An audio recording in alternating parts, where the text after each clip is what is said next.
Travels and Traditions with Burt Wolf is brought to you by the BMW European Delivery Program, a way to experience the roads that BMW was made to drive. BMW European Delivery Program. And by Swiss International Airlines, flying to over 70 worldwide locations.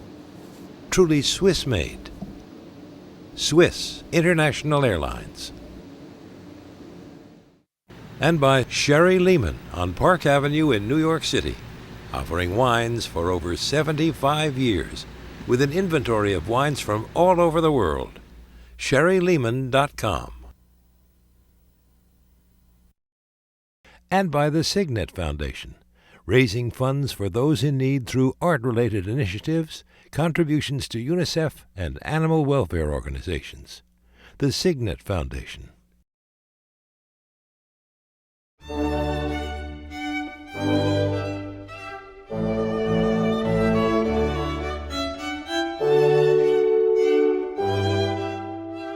Having turned onto the Mosel River, we headed down to Cochem. Cochem started out as a Celtic settlement. Then the Romans came along, and finally the local German dynasties.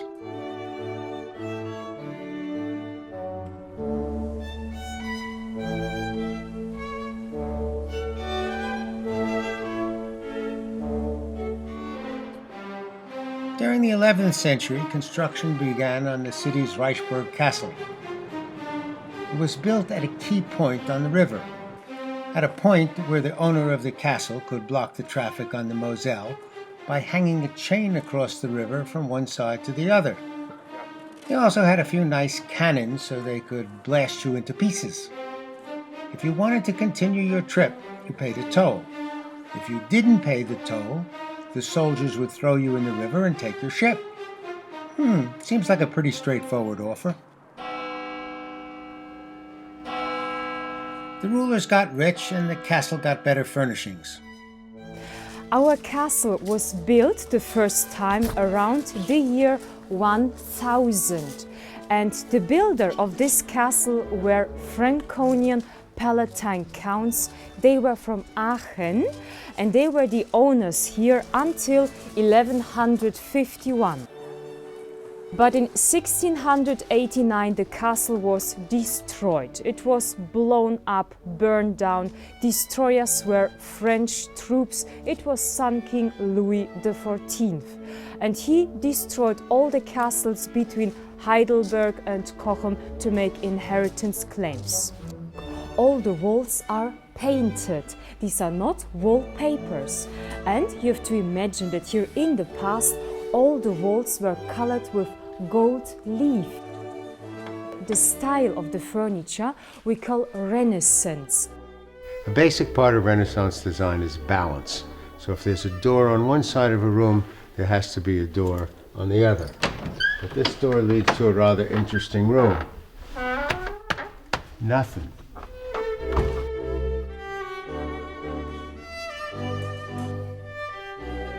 On the ceiling, can you see the 4 symbols? These are the cardinal virtues. There you see wisdom, bravery, prudence and justice. But for the 5th one, the chastity, we had no space in the room. But these are lions. The lions, they have a knight's helmet on the head. The visor is pulled down and therefore it looks like a frog. Maybe you've seen the same figure outside, a bigger one, but a cannon. It's not a frog, a lion.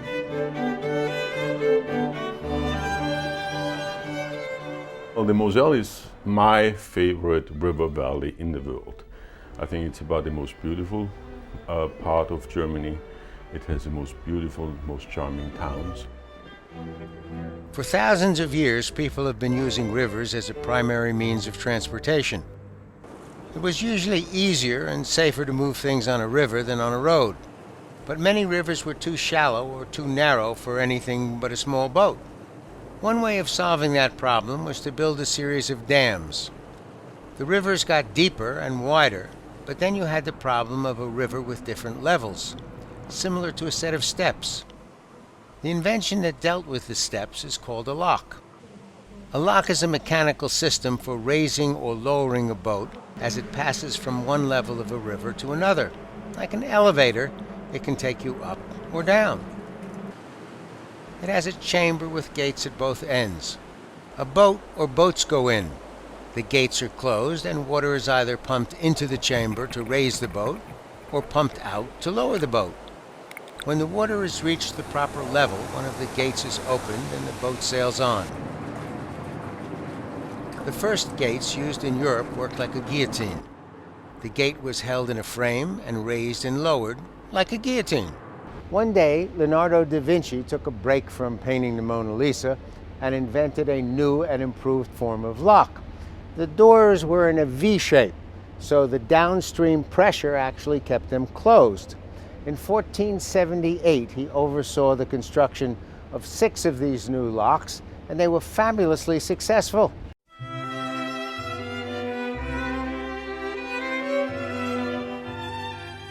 Our next stop was the town of Bernkastel.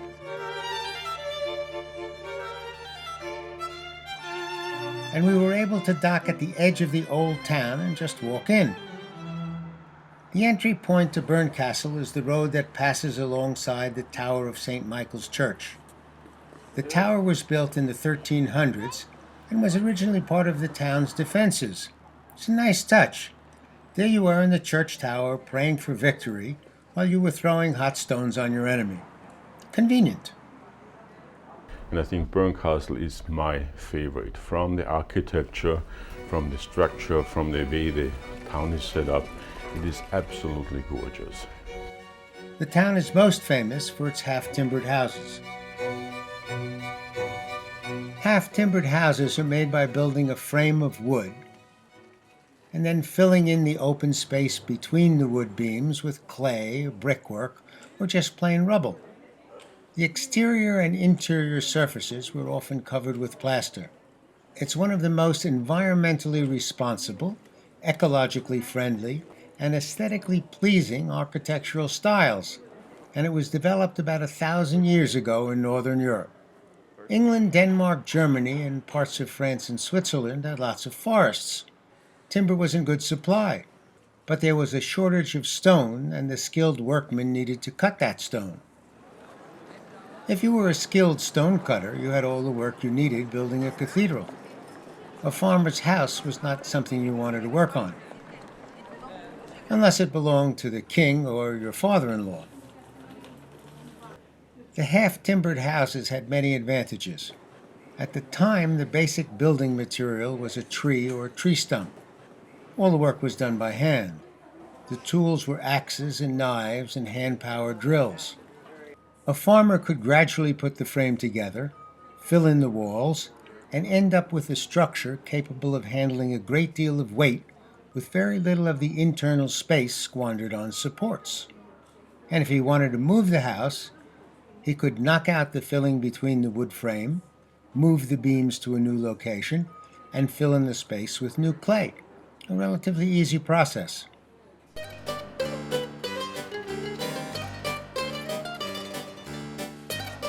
Bernkastel is also well known for its wine.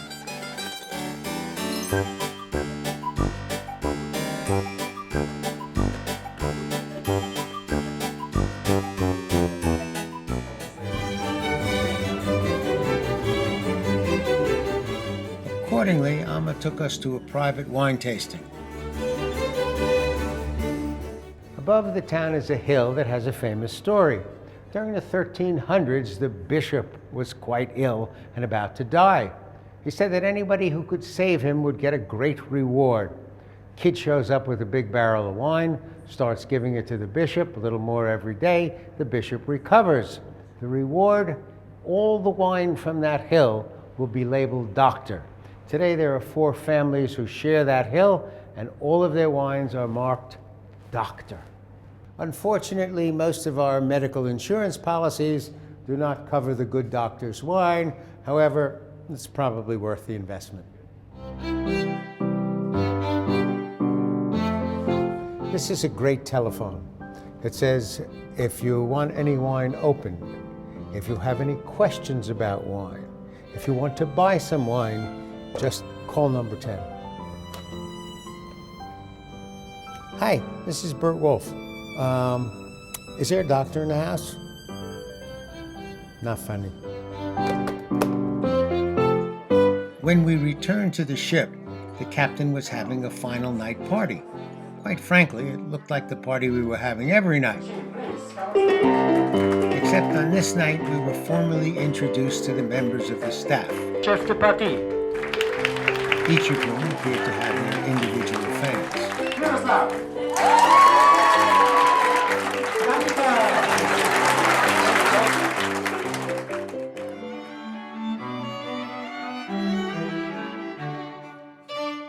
The next day, we headed to the Grand Duchy of Luxembourg, one of the smallest countries in the world.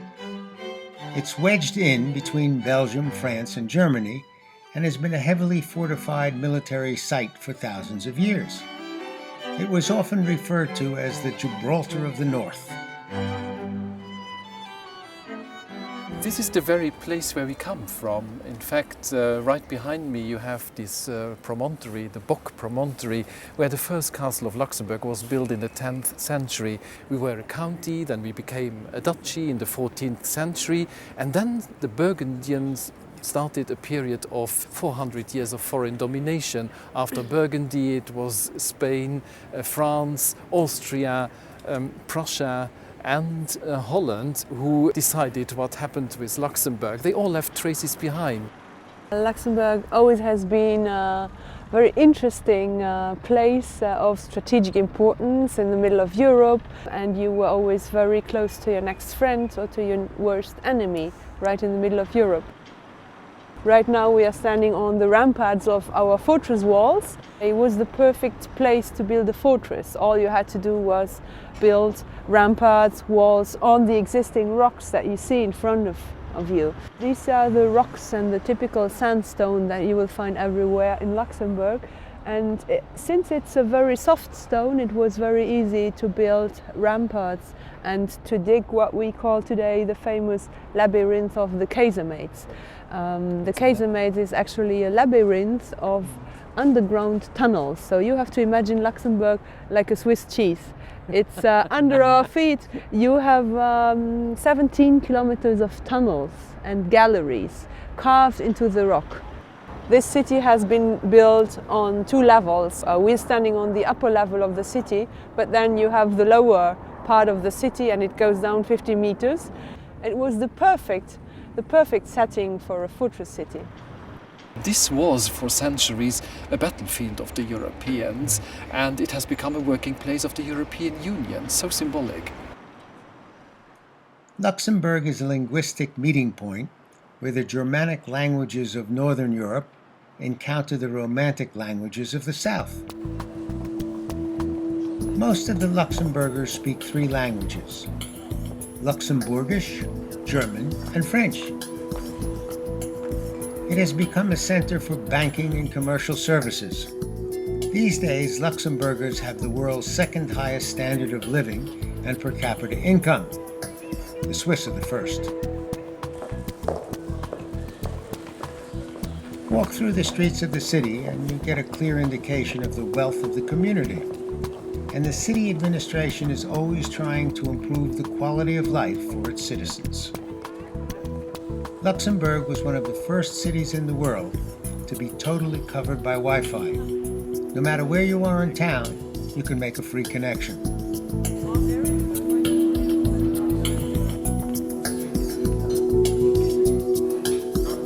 Worked in the kitchen. Luxembourg is a constitutional monarchy with hereditary succession. The executive power rests with the Grand Duke, who appoints the Prime Minister. The Duke does all the meet 'em and greet 'em stuff, and the Prime Minister and his cabinet run the place. We are right in front of the most prestigious building in town. It is the Grand Ducal Palace, in other words, the residence in town of His Royal Highness Grand Duke Henry, the head of state of the Grand Duchy of Luxembourg. The architecture is quite extraordinary for a northern country because it shows us Spanish Renaissance. It is the palace in town of the monarch where he receives the official state's guests. The balcony has also quite a symbolic meaning to the Luxembourgers, because if there is a royal wedding or a special event, then the royal family shows up on the balcony and a crowd of people greet them in the streets. On this balcony, for instance, the generation of my grandparents saw Grand Duchess Charlotte come back from her exile in America in April 1945. Napoleon was also received in this building as Luxembourg was French under Napoleon. It is a relatively small but a very elegant palace which was restored in 1995. Since 1919, voting by adult citizens has been compulsory. Vote or else.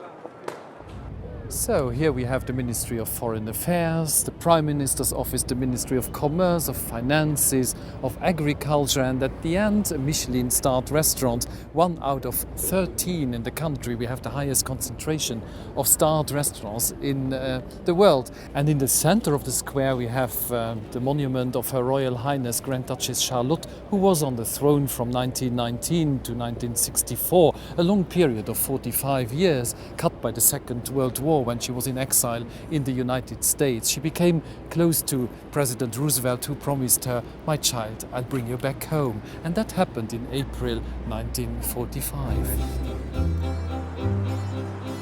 There's a considerable amount of cultural activity in Luxembourg. Of particular interest is the Muddam Museum.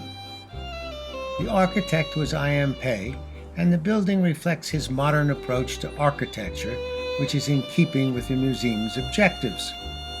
He chose this particular place in Luxembourg City, and he chose it because on this spot here we have remains of the fortress of the city of Luxembourg. And he built onto the fortress, but with much respect to the fortress. So he kind of echoes the original design of the fortress walls that are by Vauban, who built many forts in Europe. So it is kind of a beautiful marriage of old and new, what's happened here. The exhibitions are designed to introduce visitors to contemporary art. Artists are given a specific space in the museum and invited to do whatever they want within that space. 1, 2, 3, 4.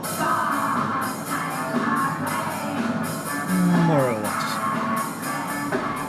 This is a piece by Luxembourg's most famous artist. She is, her name is Soumei Tse. That doesn't sound very Luxembourgish, and this is so because she is, her father is Chinese. And what is quite interesting too is that she trained as a cellist. So every one of her pieces involves sound.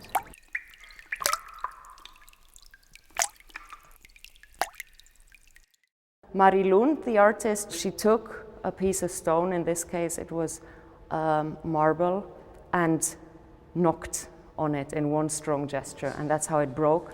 And the break kind of creates a horizon if you want to look at the marble like a landscape.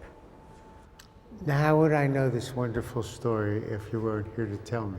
Well, that's why I'm here. That's what I do in the museum. I am the mediator.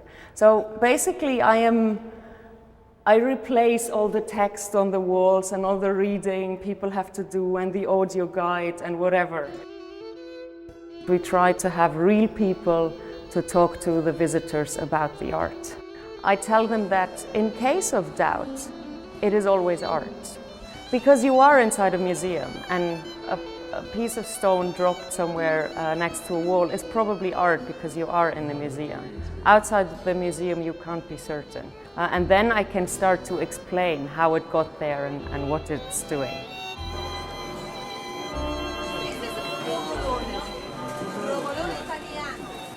The town also has an excellent open market. I went shopping with Kathy Giorgetti, who was with the Luxembourg Tourist Association. This is William II Square, and it's market day. So Saturday and Wednesday, twice a week, you see plenty of people coming to town for shopping, and most of people are looking for fresh, organic food. So you have all these little stalls with vegetables, flowers, fruits, and homemade products that they sell. And Oh, look at these Savoy cabbages. ooh, Makes me want to make soup. yeah. Actually, everything I want for soup Yes. is right on these tables. Whenever I come to this market, I really feel like cooking, or you know. On your left side, you have Luxembourgish homemade products. These are bio products. It's apples. They are organic. They are not no chemistry. And William II's statue, actually, is just in front of us. What's he got in his hand? Oh, cabbage. Looks like a cabbage. They came here to shop. I like a king who does his own shopping. But you have to taste this because this is typical Luxembourgish food. It's pastry with meat, and inside it has some white wine, Riesling, and we call it Rieslingspastete.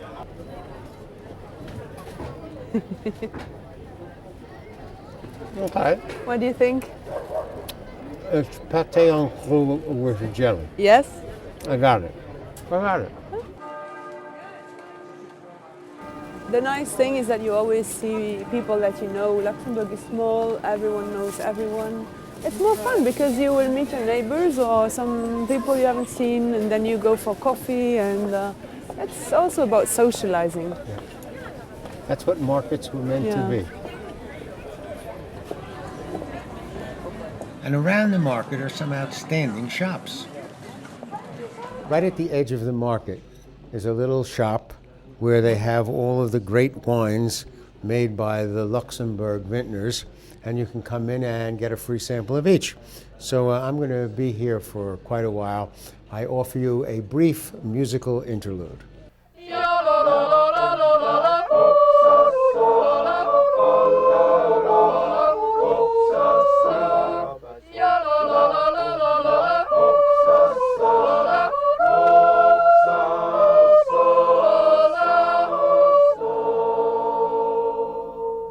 That was interesting. Luxembourg also has some of the best restaurants in Europe. My favorite is the one owned and run by Leah Linster. She was the first female chef to win the Bocuse d'Or award, and in 1987 the Michelin Guide awarded her restaurant its first star. Leah was busy studying law at the university when her father's sudden passing required her to return home and take over the family business, which consisted of a combination cafe, restaurant, and gas station. I always cooked. I loved to see all these tourists and to see everybody, and then I cooked for them. And I remember when I was around 10 years old, I loved to cook soups for the Dutch guests because they were not so spoiled at the time. She makes the best madeleines I have ever tasted, and the recipe is quite simple. The batter is made from butter, sugar, egg whites, ground almonds, and flour. It rests in the refrigerator overnight, then it's piped into a madeleine form and into the oven for 5 minutes. Because she feels they are at their best the day they are baked. So I ate 15, just to help her out. It's important to be there for your friends. My food is, of course, it's classical French food from the real fine French cuisine, but I always put it my way because I'm, like you would say, a very foodie person, and well, things have to have the right taste. That's very important for me, so I care a lot for the taste. She also prepared a saddle of lamb wrapped in potato crust. This was the recipe that won her the Bocuse d'Or. I put the full recipes for the madeleines and the saddle of lamb on our website, burtwolf.com. Well, that's sailing from Cochem to Luxembourg. For Travels and Traditions, I'm Burt Wolf. For a printed copy of this show, send a stamped envelope and $3 to this address. Please mark envelope with show number. The same information is available free on burtwolf.com. Meitli, Buber, Frau und Mann, fast in der Spein, wo noch aga. Die erzählt voll Freude zum Winter Franz. Lebe, du findest nicht der Tanz. Ja, la, la, la, la, la, la, hopsasa, ballera, hopsasa, ja, la, la, la, la, la, la, la, hopsasa,